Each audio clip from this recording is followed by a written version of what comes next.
when that why is not very clear, when it's not very compelling, you can almost always guarantee either an extremely slow rate of change or it will lead to failure.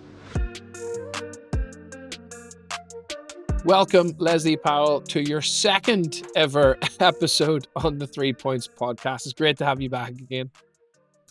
Tony, great to be back. This time we are recording live from my hometown in St. John's, Newfoundland. Would you like me to teach you how to say that? You know, the way I say Newfoundland, the Newfoundland, yeah, help me say all of that. All right. So there's many ways that I hear it. You just said it twice, the way that people normally try. But I'll teach you. So it's new, found, and then you say the land quite long. So you say new fin land. Newfoundland. Oh, wonderful. It's great to have you back on the podcast. I'm super excited. Obviously, Lesley, you are an expert in the space of leadership and team development. You and I have been partnering a lot together in People Playbook, as well as you doing many of your own projects with Cloudberry, who you formed with a couple of other incredible professionals. And it's just great to have you here because anytime we work together, I learn so much from you. I get so much energy, and it's just a great experience. So I'm really delighted that you're joining us for your second episode. This one on video. For those of you listening, this is also available on YouTube, and it's just a pleasure. And today you're going to be talking to us about a theme that is near and dear to probably all of us, which is around change, and we've aptly titled this episode "Leading Change." I'd love to hear from you first and foremost. Why is this concept of leading change so important to you?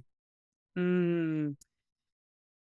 I think because I've been through some really well managed change and I've been through some extremely poorly managed change. And it's a world of difference of how much I feel I can change even my mindset, change how I'm doing things, be brought along with other people's ideas of where to go.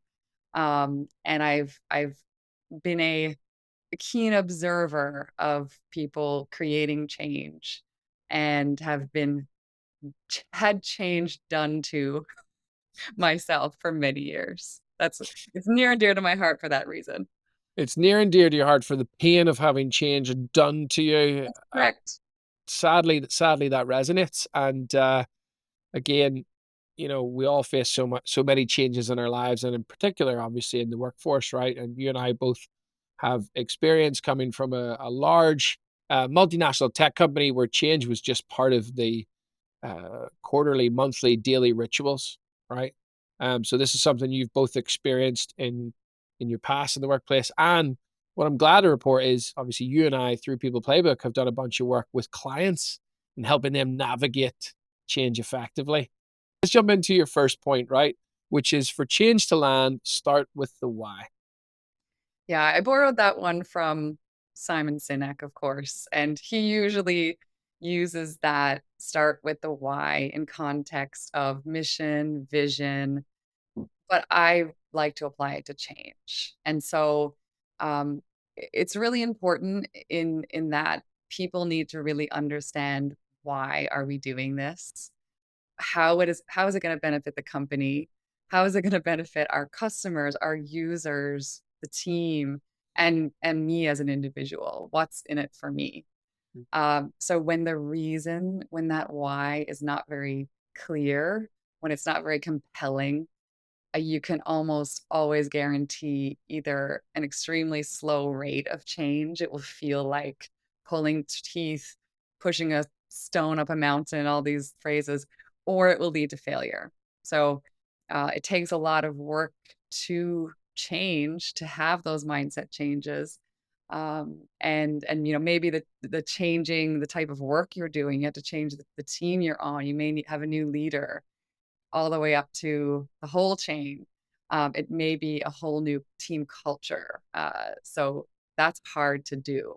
But when people really can buy into the change and they understand it and feel that it's compelling, um, they can bring be brought along in the change. So Yeah. one of my previous companies, there were changes made that often were just to maybe reshuffle a leader's responsibilities. I know you've been through something like that. Often it's for promotion reasons. It's, we want this certain person to have a certain team shape or size. I saw a massive reshuffle just for cost center reporting reasons. So almost nobody were bought into these changes, and it just led to a lot of apathy. Yeah, and it's such a great anecdote to start us off in this point number 1 around start with the why, and shout out to Simon Sinek for that. Uh, I love that you're talking about the experiences that you've gone through where it's clear there's nothing really in it for you, and you talked about that, right? You said kind of what's in it for them, right? Which is classic in terms of influencing and buying people in. Let's double down a little bit more on that. Leslie, like when you're working with, teams and leaders, like how do you help them to navigate, to tell the story of their why and how it connects to their team? Mhm. Yeah, I had a pretty big project that you know about, recently, and there was a lot of work done there. It was, "If we make this change, this is the future that it will create. This Mm, is how, uh, our users will be happier, our customers will be, um, better able to find our product. Hey, they're going to spend more money, all good things." And then the individuals could really connect themselves to that and also see how the frustrations or challenges that they had in their roles would improve. So once that path is really clear, and we worked for a very long time to get that path known to individuals so they can then repeat it. It's not just, "This is clear." It's, I can then tell my family, why I have to go to a new office or why I'm in a new role now. And I truly believe in the benefits. That was a great project that took multiple iterations to get to that really clear, compelling message. yeah, absolutely, and I think I know the project we're referring to, and if it's not the one that I'm thinking about, that you were heavily involved in leading, I can't help but recall when a specific leader put forward, a new strategy and said, "This is what we want to do. Here's the why." And what our team did and what you did, as well as a few other playmakers, and came in and said, "Actually, well, this is really all about you and what you need and what you want." And actually, it's not inspiring, right? It's so interesting, isn't it, for leaders to take a step back and empathize and Mhm, think more about what's in it for their team. The other piece I think that was really interesting about this particular project was that you and the team were pushing back on was, well, we've just gone through a period of change and we're going to do more change. And why is this change actually matter this time? Like, why is this going to stick? Because we're mhm, just in this constant change cycle. What are your thoughts on that? Again, connecting just to the point number 1, because I know we're going to get into this deeper in a moment, but back to starting with the why in an environment with constant change, how do leaders and teams sort of stay connected to the meaning and the purpose behind a change? mhm. Yeah, I think when there are those subsequent change efforts, we tried this last year, we got to this stage, and now we're into phase 2.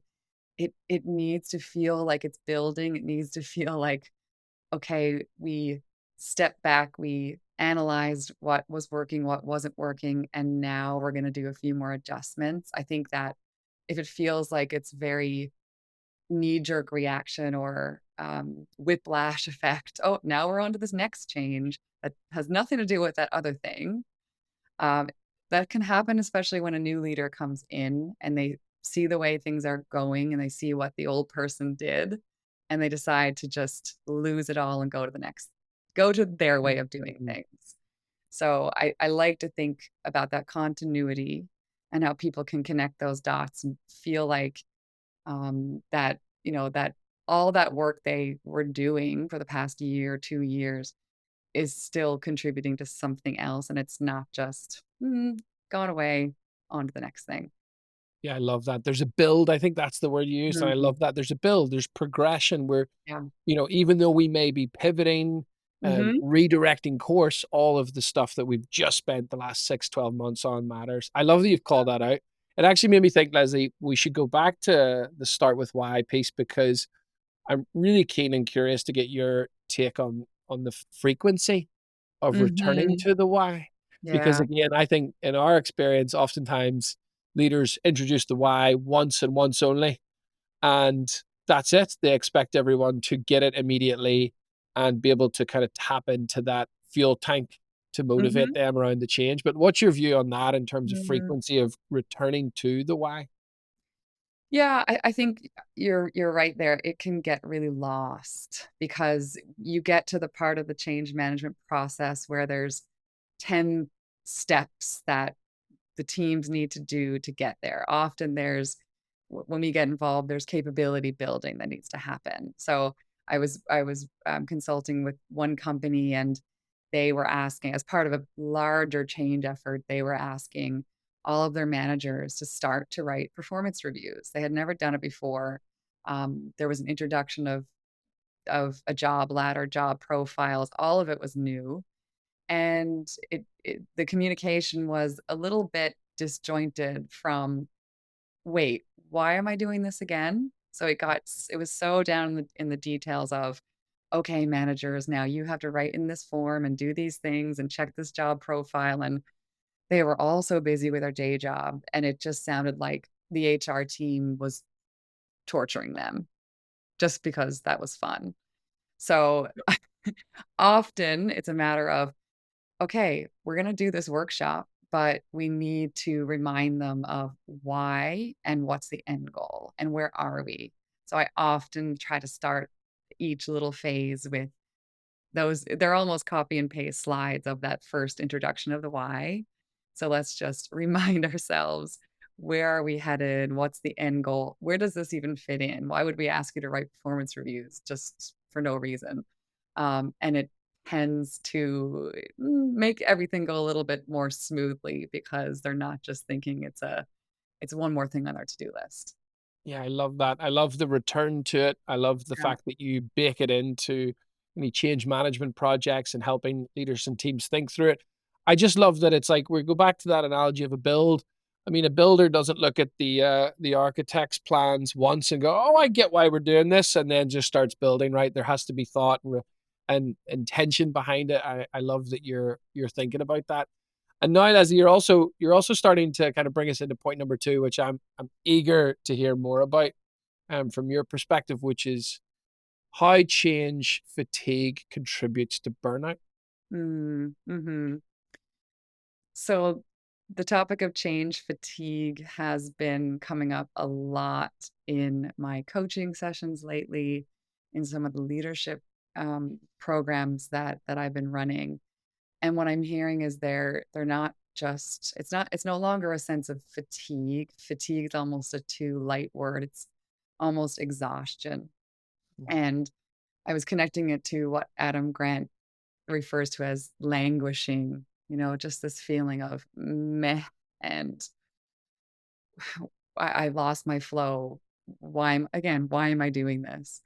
And so the people I'm speaking to, they've been going through so much change in the past few years.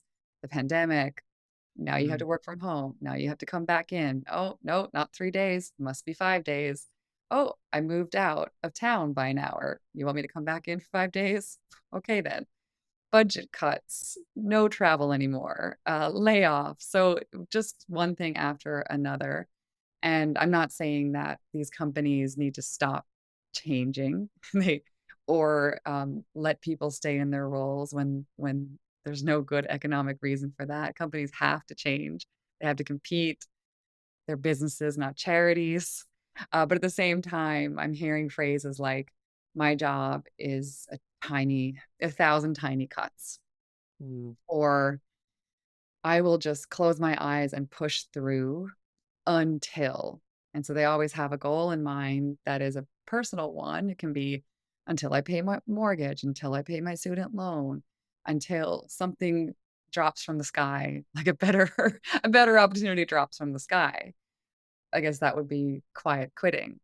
Um, so the last thing the other thing I'm hearing a lot is people are being asked to work in roles that are misaligned with their experience, their education, their professional goals, their strengths, and they've lost that autonomy and control in within Mm, their roles. So I know for me, I was asked to work on a project that was so far outside of my wheelhouse um, that after working, I remember I was here actually, and I was working extremely long hours, and my nephew was knocking on the door saying, "Auntie Lulu, come outside and play." And I remember I had such guilt saying, "I can't play right now. I have to get this done." But the project ended up being canned for ugh, no real great reason. So the connection there to burnout, those 2 things, the feeling that loss of autonomy and feeling like your work is not valued or not really contributing to anything, those are 2 really huge contributing causes of burnout. yeah, thanks for sharing, and I'm sorry to hear that because that's the reality of this sort of whiplash of change that comes oftentimes too frequent, Yeah, in a way that's too overwhelming, and oftentimes misses that first point, right? That there's clear purpose and intention behind it as to yeah, the why. So, I mean, one thought that came up there as you were sharing, Leslie, was around one of my favorite clients, who does a lot of work in this change management, change leadership, transformation work. And she was in a conversation, I think it was in Q4, Q1, in the last sort of 6, 9 months. And she met with a team that was responsible for change projects. And for an organization of about 3,000 people, this group had pulled together 50, 50, 50 change projects that they wanted to focus on in the next sort of 6 to 12 months. And thank goodness she was there because she said, hang on a second, that's not feasible and it's a terrible idea and we need to prioritize. And she came in and said, actually, let's be thoughtful here because you can't actually change 50 things yeah, in a absolutely, 3,000 person org. absolutely. So how can we pick 3 and do it right? I wanted to share an analogy, of Airbnbs. So I think about this idea of, um, losing that autonomy of just feeling exhausted by change, of being on vacation and maybe you weren't able to have the same Airbnb for the whole week or, you're there for a little bit longer, but and you had to have a number of Airbnbs.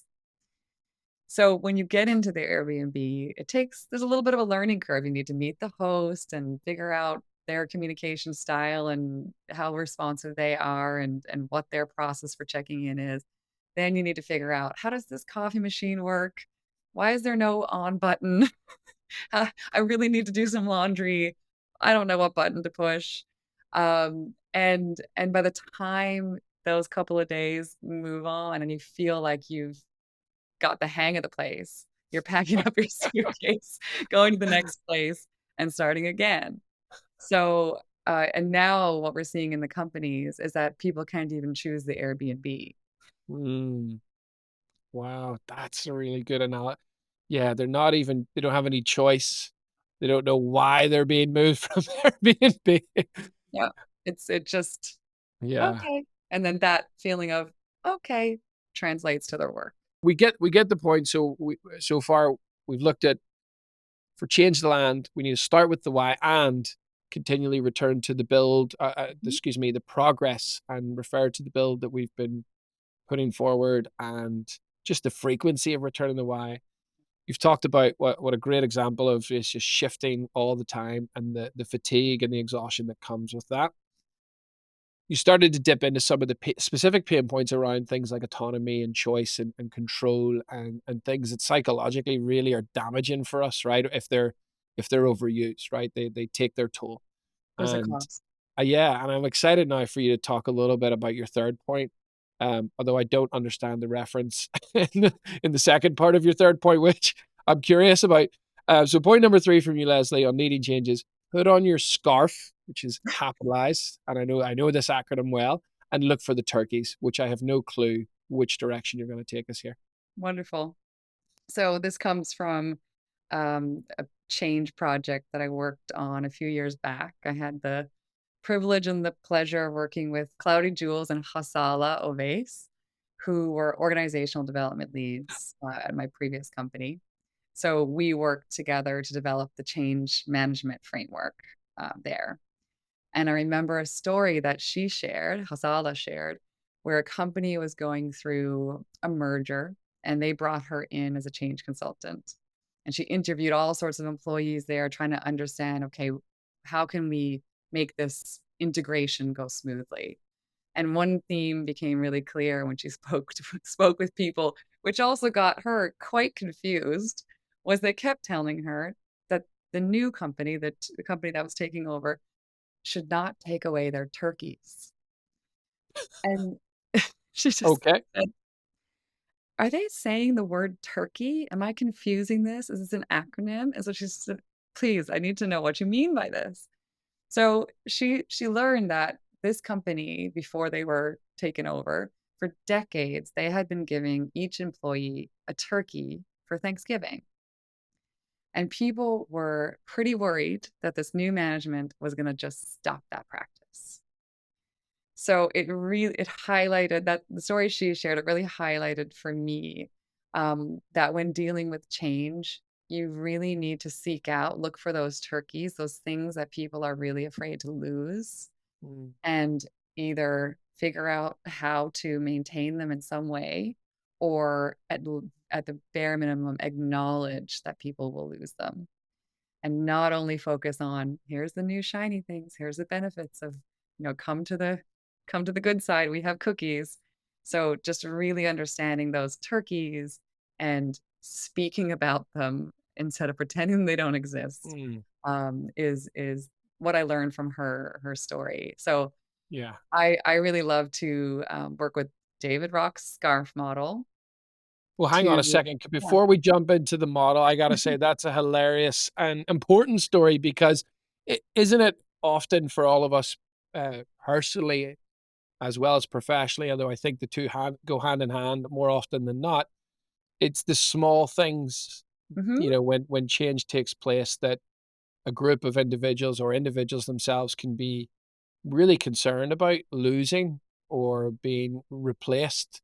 That Yes. that fly under the radar, excuse the turkeys fly under the radar. Anyway, yes, it's those small things, isn't it, Leslie, about trying to identify them? Any thoughts on how organizations can find them, the turkeys? Mhm.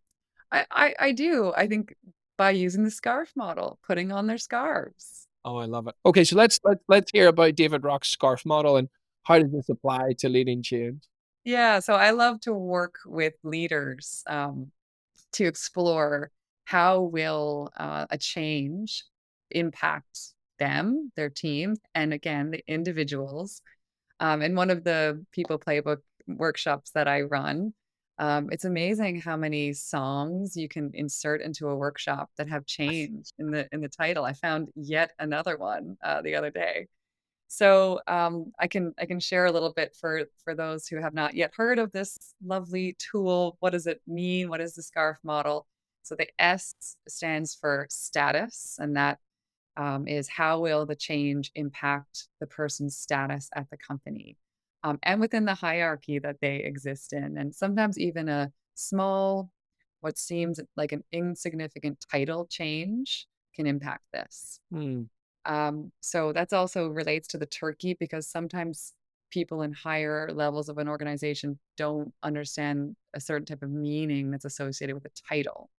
What some people place, or the importance some people place on a title. C is certainty. So it relates to our ability to predict the future. And if a change leads to a feeling of even more uncertainty, then it can leave people feeling threatened about the change. A is for autonomy, which we mentioned before, And it's just how much control do I have here? Is it Mm, just I am being shuffled? I have no choice in the matter, and I just need to go do my thing. R is relatedness, and this is how do I relate to the other people in my team?